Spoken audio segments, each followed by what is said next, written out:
কিয়ামতের সময় সন্নিকটে, ইমাম মাহদী আসার সময় সন্নিকটে। এই সন্নিকটে সময়ে আমার আপনার আমল কি হবে? আমার আপনার আমল হবে, প্রস্তুতি নিতে হবে, আমল পরিবর্তন করতে হবে, নিজের জীবনকে নতুন করে রাঙাতে হবে, ইসলাম বিজয়ের জন্য নিজের পাকে ধুলায় দূষিত করতে হবে। মানিক বাররাত কদামাহু ফি সাবিলিল্লাহ, আল্লাহর জমিনে দিন কায়েমের জন্য আপনি যদি আপনার পাটাকে ধুলায় দূষিত করেন, হারামাহুল্লাহু আলান নার, জাহান্নামের আগুন যিনি হারাম বানায় দিবেন তিনি কে?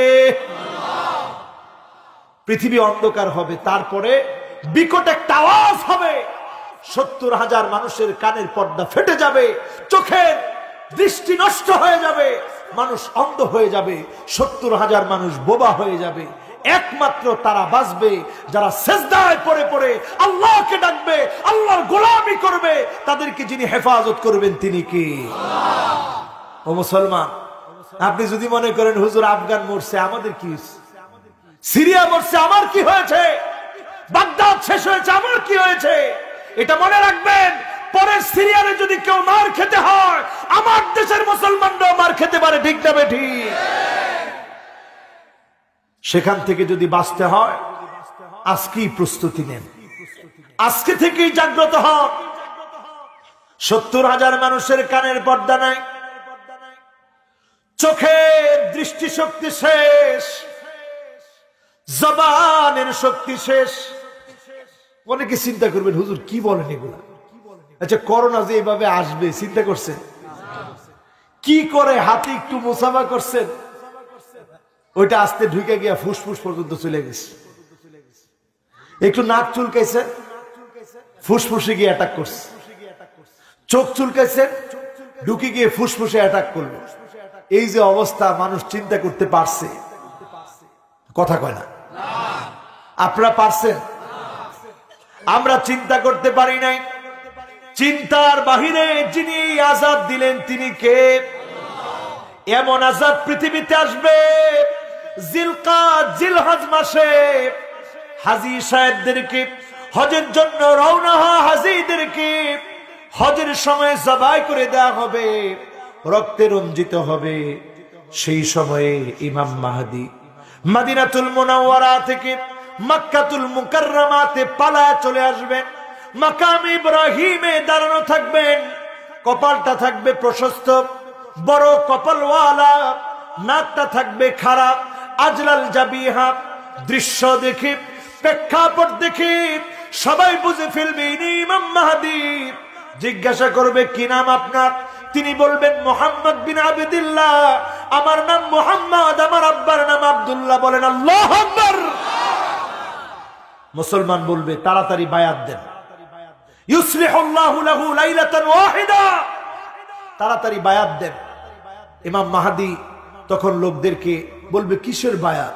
লোকেরা বলবে বায়াত দেন, না হলে গর্দানে আঘাত করব, জালেমদেরকে ছাড় দিব না, যারা হাজীদেরকে রক্তাক্ত করেছে প্রতিশোধ নেব, আল্লাহর জমিনে দিন কায়েম করব। বলেন আল্লাহু আকবার। আমার একটু চেষ্টা আল্লাহ দেখবে। ইউসলিহুল্লাহু লাহু লাইলাতান ওয়াহিদা, এক রাতের যিনি বিজয় দান করে দিবেন তিনি কে?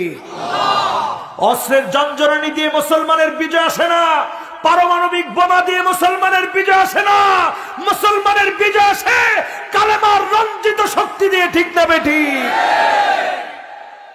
সেই শক্তি আসতেছে মুসলমান, সেই শক্তি ইমানি শক্তি আসতেছে মুসলমানের। সেই শক্তি কখন আসবে? মুসলমানরা যখন জেগে উঠবে। জেগেছেন আপনি? জাগছেন? আজকে 5 ওয়াক্ত নামাজ পড়ছেন? যারা পড়ে নাই মাথা নামাইতেছে, হুজুর পড়ি নাই। আজকে যদি দাজ্জাল আসে, আজকে যদি দাজ্জাল আসে, যারা আজকেও গিয়ে নামাজ পড়বেন, আপনি মনে রাখবেন আপনি কোনোদিন ওই পরীক্ষায় সফল হতে পারবেন না, আপনি বিফল হবেন, আপনি দাজ্জালের সঙ্গী হবেন, ঠিক না বেঠিক? কারণ তার হাতে থাকবে ম্যাজিক, কালো জাদু, ব্ল্যাক ম্যাজিক।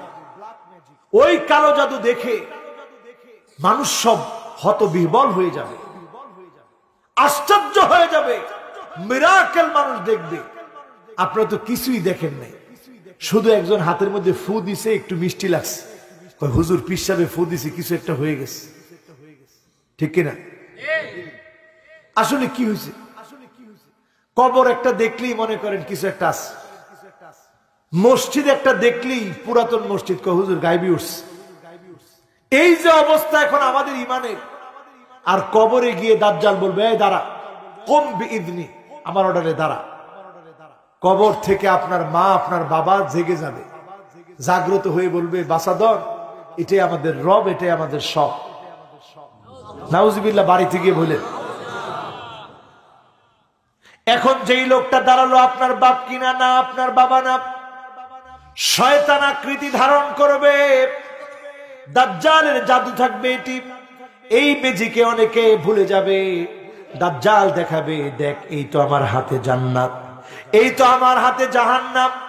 যারা অতি চালাকি করে, এখন আলেমদের বিরোধিতা করে, আলেমদেরকে যারা দিন বোঝাতে চায়, আলেমদেরকে যারা আঙ্গুল তুলে চক্ষু লাল করে যারা কথা বলে, ওই সমস্ত লোক দাজ্জালের বন্ধু হবে, দাজ্জালের জান্নাতে গিয়ে জাহান্নামী হবে। ঠিক না বেঠিক?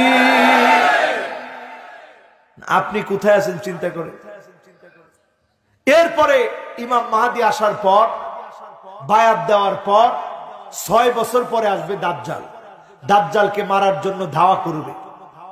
কোথায় গিয়ে মারবে? ওই দামেস্কের সাদা গম্বুজওয়ালা মসজিদের ভিতরে ঈসা আলাইহিস সালামকে আল্লাহ পাঠাবে দাজ্জালকে শেষ করার জন্য। 2 জন ফেরেশতার ডানার মধ্যে ভর করে তিনি নামবেন, ফজরের নামাজ পড়বেন, নামাজের পর তাকায় দেখবে গোষ্ঠী সুদ্ধা দাজ্জাল আসছে, সব তার সৈনিক সহ। দেখি ঈসা আলাইহিস সালাম ভয় পেয়ে যাবে? হ্যাঁ, সবাই বলেন ভয় পাবে?